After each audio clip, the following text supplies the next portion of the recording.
season, this whole political, I'm the guy that has the most fun.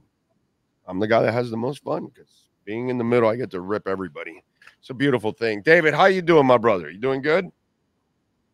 Doing well. Getting ready for a preseason opener to get going tonight. So we finally get to see them at Hard Rock Stadium, see the rookies for the first time, see the backup quarterback battle come together, the O-line, see if they've picked up on anything. So a lot to watch. So if I went like this to get your pulse, you really have a pulse on that competition for backup quarterback? It kind of feels like are we trying to talk up something that really? Yeah. You know, come on. I mean, that's what we're gonna see. As I tell everybody, it's Tua or bust, my brother. Oh yeah. The whoever wins or whatever is back there, that's not saving your season, dude. It's just not saving your season. You know, I mean, come on, man, let's go. You know, but it is kind of an uninspiring competition. I got to be honest. Sure, absolutely.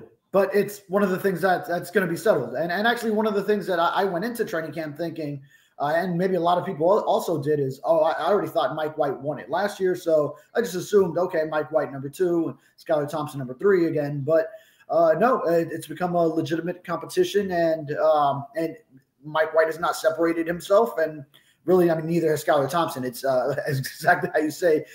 It's been uninspiring.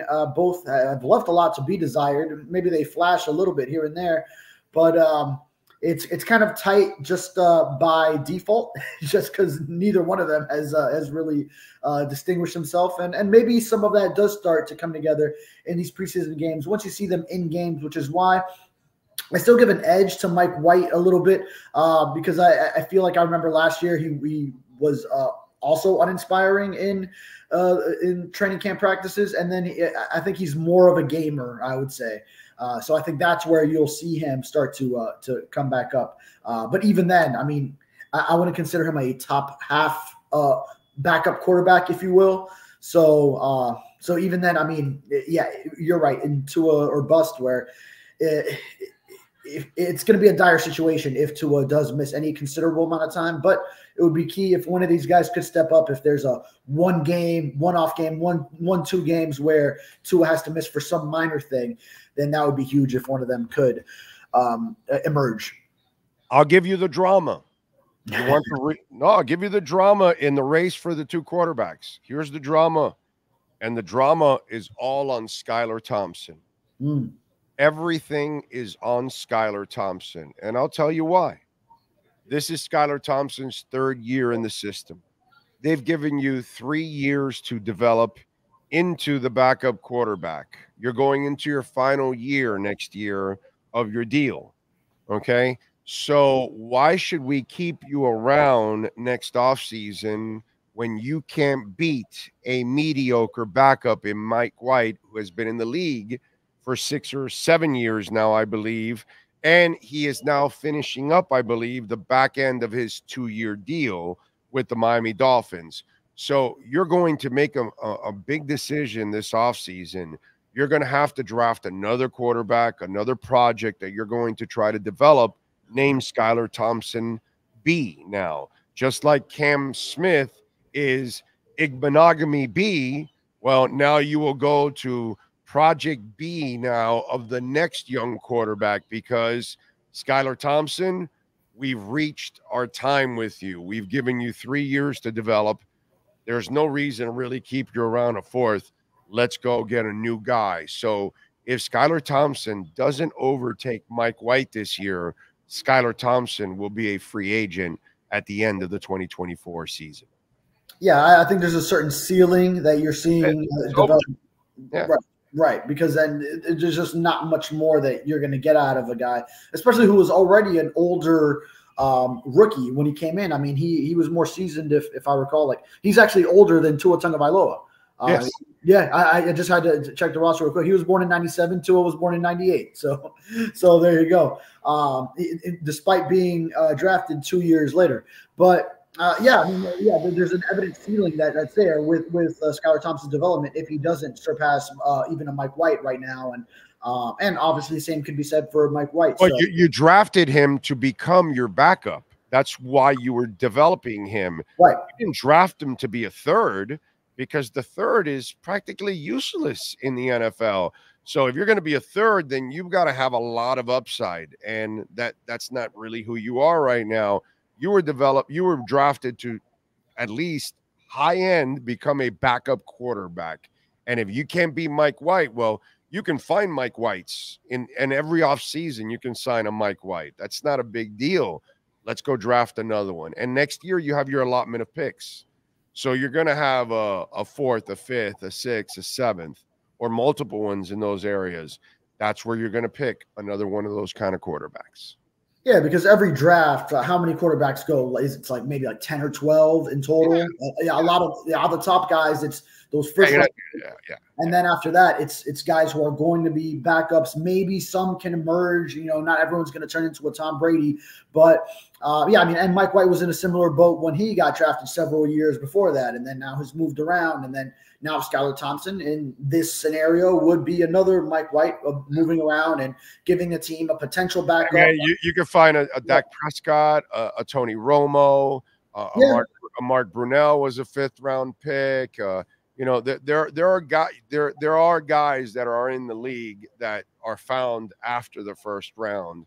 And so sometimes you're lucky enough. So you take those stabs. And I think that's what will happen next year if Skylar Thompson fails to be the number 2 guy this year. That's all. It's not a big deal. Yeah. And then it'll be another late round pick. And then maybe also if also parting ways with Mike White, then another free agent veteran that you'd find that's just a mid-level backup salary type of quarterback. Because now, obviously, you're past early on. Everyone wanted to, or not everyone, but I mean, some people wanted to bring competition for Tua and this and that. And now you're way beyond that. That's not even those people aren't even discussing that. Where now it's okay. You just get like a mid-level backup. You don't have to spend a bunch on your backup if Tua stays healthy another season. But if you do have another injury season, then you may want a reliable backup quarterback in that role. But one veteran, one other late round draft pick that then you have compete. And Skylar Thompson, in his regard, he's a quarterback that has playoff experience, so he'll take that into his free agency for whatever that's worth for him. Yep, I'm with you there. All right, so let's get to talking a little bit about the youngins today. I definitely am looking forward to seeing Chop and Mo Kamara, guys like that, and obviously Quentin Bell. Some of these cats that need the playing time and need to go out there and show. I'm looking forward to seeing what some of these young guys got. Yeah, I mean, it starts at the top with Chop Robinson. I think you've seen a lot of his flashes and some consistency too from him in training camp. And now let's just see him put it together, put it in a game-like setting against another team. So that'll be big for him, especially it's going to be more of an elevated role for him and all the pass rushers and Quentin Bell and Emmanuel Ogba. As we know, Jalen Phillips and Bradley Chubb are still on PUP, and Chubb probably has a longer road back at this point. So that's definitely a position to watch. So it starts there. I want to see some of the playmakers like Jalen Wright get in there at running back, like Malik Washington get in there at wide receiver. Malik Washington, who will have a big opportunity because I don't expect to see Tyreek Hill. Jalen Waddle has missed the last few training camp practices, including the 2 joint sessions with the Falcons. Odell Beckham's on PUP. Eric Ezukanma hasn't been around for now a couple of weeks. Braxton Berrios missed the last couple of practices. I mean, you start getting down to like River Craycraft is your top receiver, and Malik Washington as a rookie 6th-round pick is right there. So it's going to be a big opportunity for him. I wrote about River and Malik just the other day at the last joint session. So that's going to be something to watch. Who emerges there, who's stepping up, and even beyond them, if one of these other receivers who probably won't be making the roster, but just gives you some kind of glimpse something to see. So I'm looking for them. And also, of course, you mentioned young guys, and Patrick Paul with among a number of things to watch on the offensive line. Patrick Paul, see what you got in him, as he's a little bit raw to start off, but he has the physical tools. I just want to see him in a game-like setting for the first time. Dude, Keon needs to, you got to see Keon too, because Keon's ahead of Patrick Paul. So you're actually, you need to see Keon. You're going to count. I don't need to see Kendall Lamb, and I don't need to see Teron Armstead. Right. But I need to see Keon and Patrick Paul. I need to feel, because you think about it, 2025 is about Keon and Patrick Paul. 25, yeah. Yeah. Yeah, I'm sure they'll draft somebody else. Yeah. Don't get me wrong. I know that would only make sense in the first or second rounds. They go sign a free agent. And a veteran too at the same time, because you got to have 4, because you're going to lose Kendall Lamb and Teron Armstead next year. Well, so, you already have Austin Jackson as one tackle, and that's true. You have Austin. Okay, so you're right. You have Austin on the right side. So then you'll have Keon either elevating and challenging, or Paul taking over, or whatever it is, one of those two. But I think it's important to see the development of Keon, because just in case for Patrick Paul, if it takes him a little while to figure it out, you have a luxury of having another young guy that you've been able to develop. So I think Keon's very, very important to tonight's game and throughout the preseason period. Yeah, that's true. And if you need another backup tackle, because Teron Armstead is going to miss time, and Kendall Lamb could just as easily get hurt when he's the first tackle up. And God forbid if Austin Jackson, if something happens to him as well. He had a good year last year, very reliable, durable last year, but missed so much time the year before. So you never know with these things. So, very important. And then if Keon Smith, because you hope Patrick Paul can just take the reins going into year 2 and really solidify himself as that guy. That's why you drafted him in the second round. But Keon Smith will be vital to also pushing Paul while presenting another option if Paul indeed does need more time. As we do know, he's still a little raw and needs to get some of his technique down and become more sound in certain fine areas of offensive line play to go with those physical tools that we already know he has. Yeah, I'm with you. Eichenberg, too, is another guy you want to see today. I know he's a veteran, but he needs as much playing time as possible. But here's the question I have for you. What happens at center? Because Aaron Brewer is banged up. Do you play him at all today? I don't think they will, actually. So do they play the backup center as the starter tonight? Or do they use Eichenberg as the starter tonight? Or do they leave Eichenberg at right guard and say, okay, we plan on you starting at right guard. Let's let you relax there.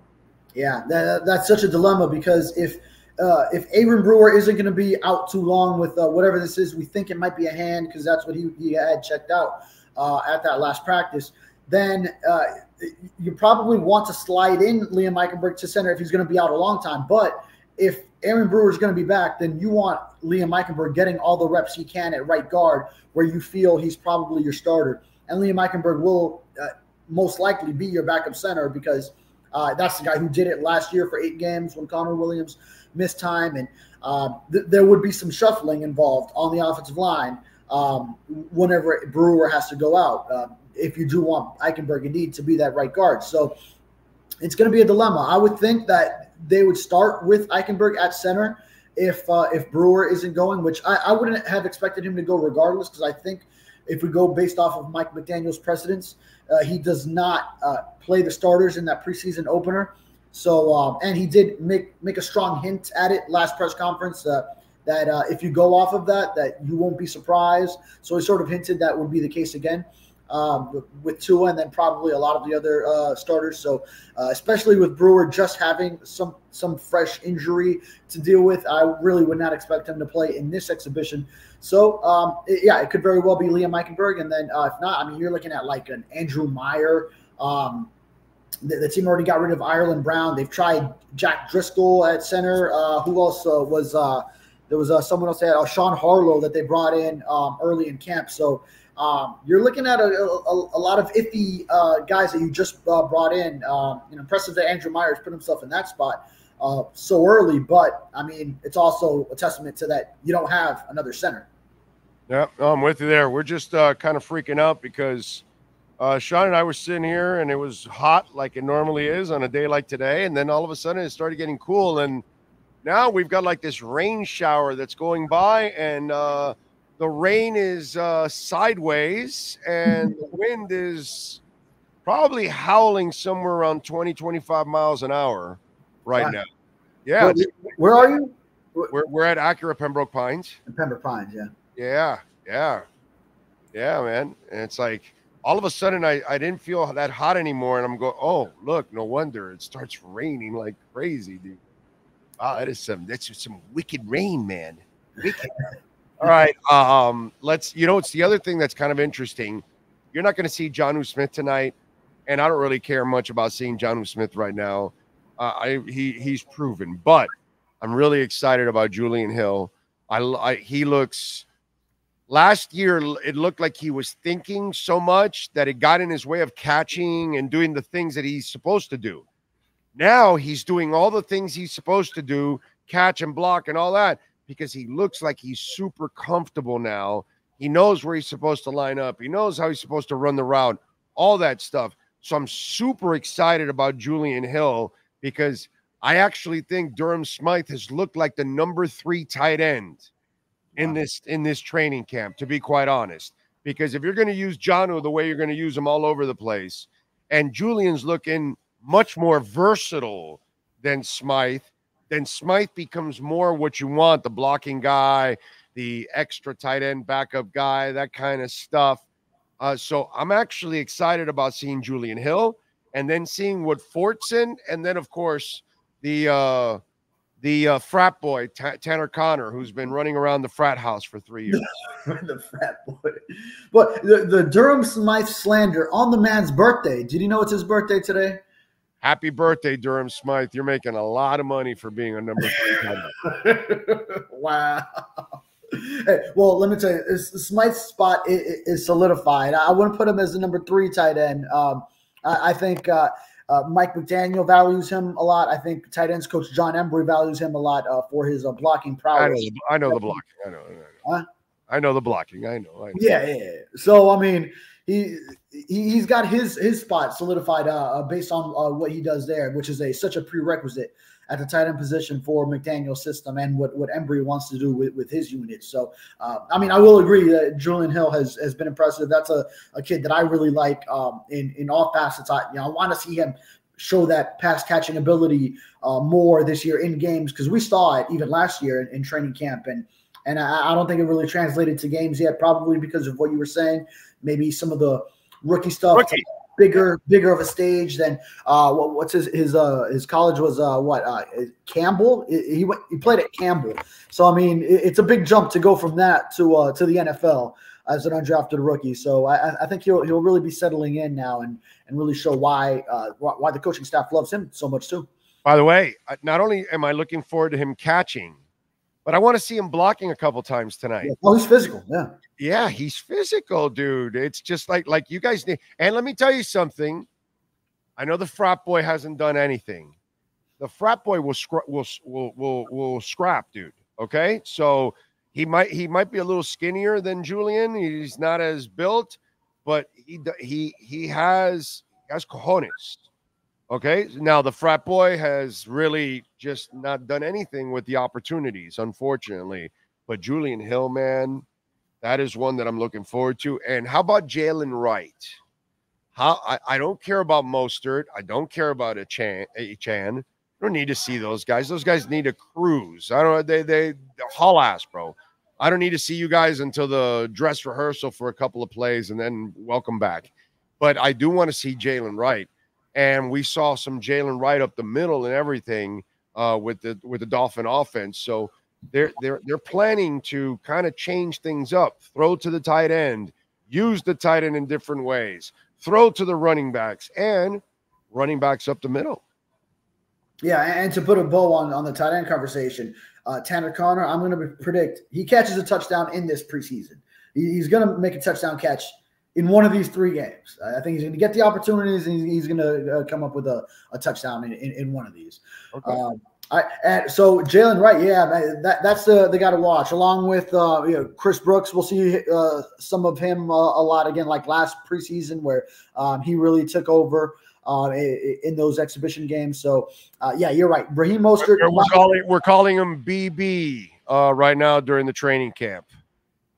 I think I may have heard that from you. Butterhand Brooks. Oh my God. Jesus, oh.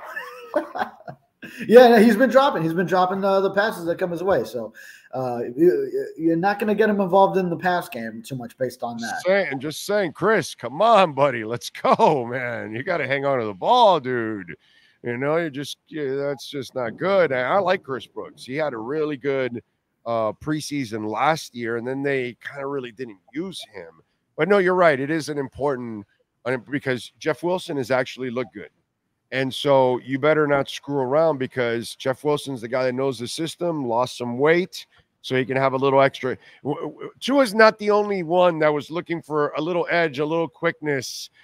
Jeff Wilson said, yeah, I got to do something here. And so he does it too. So there's some pressure on Chris Brooks right now.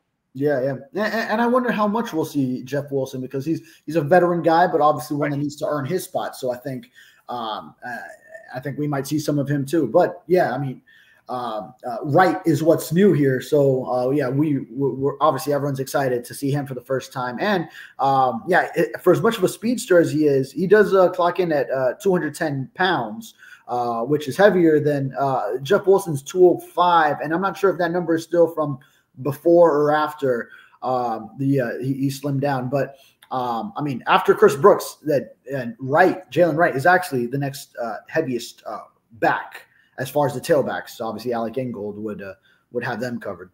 Yeah, no, I'm with you there. All right, Benito Jones. We talked about Chop and Kamara. I think this is a big game for Benito Jones. Storm Duck, Jason Maitre. I think this is good for fans to see Jason Maitre because here Cam Smith is opening up an opportunity for many, many people right now. True. Because if his injuries linger, they could easily put him on the pup and put him out for several weeks and say, they can slow walk this thing if they want to buy themselves a roster spot. So there's some DBs also to watch in this game tonight. Yeah, absolutely. And those guys have had their moments. Storm Duck, you see most practices, he has a pass breakup. And Jason, and Bonner too. Yeah, I mean, you have to mention him, who has presented some physicality too. He plays pretty physical. He can be a dog out there at cornerback. So, I mean, all these guys. And Cam Smith was just recently returning to some team portions of practice. So I don't know how much they'll get him into the game. And obviously still as a second-round pick going into second year, there's a balance that you want to protect them a little bit, but also you need to see them. So there is some kind of balance you have to strike there. So I'm not sure if we'll see him in the game setting. Maybe he's ready to just go based off of coming back for a couple of practices and one where he got into team drills, maybe for some limited snaps. So we'll see there. But it's important to see him this preseason. So that time that he missed, a week plus that he missed, that's vital for Cam Smith. And you're right, those other guys, they're going to be licking their chops for those opportunities for that last one or two spots on the cornerback depth chart. You got it. Hey, tell them what you got going on in the Sun Sentinel so folks can check you out. Yeah, obviously preseason game coverage today. I just wrote about this week, advancing it, previewing it, and then also wrote about River Craycraft and Malik Washington with the wide receiver opportunities. What else did and I think I was already on earlier this week to mention all that stuff. But all the joint practice coverage from those two sessions against the Falcons, and now we shall see what develops tonight for all our coverage.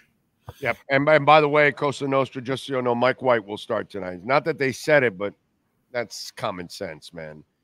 He should start. He's the veteran. So he was the backup. It's not like Skyler has, oh my God, he lit it up and all that. So it'll be Mike White that'll start. You agree with that, right?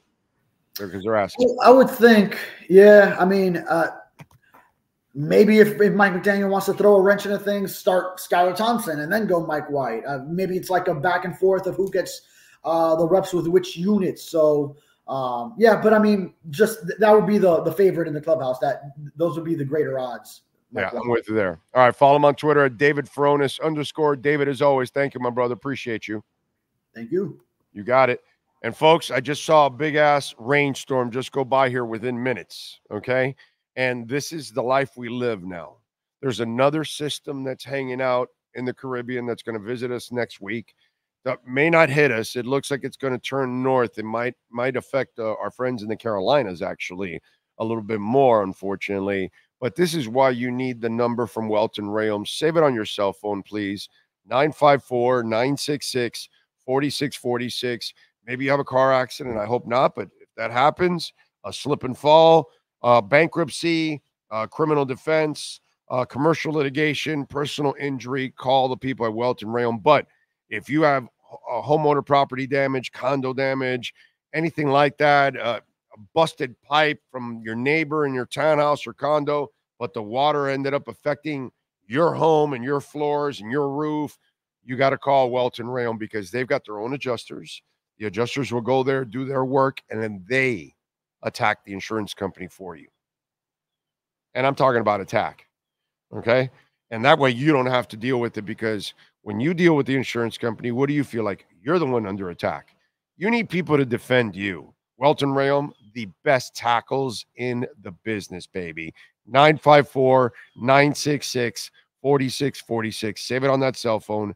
Hey, consultation's free. So if something happened to you a week ago, a month ago, 6 months ago, a year ago, statute of limitations may not have run out. Call them, 954-966-4646.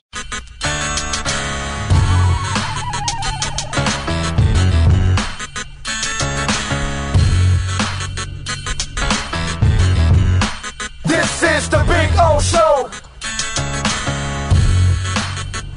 This is the Big O Show.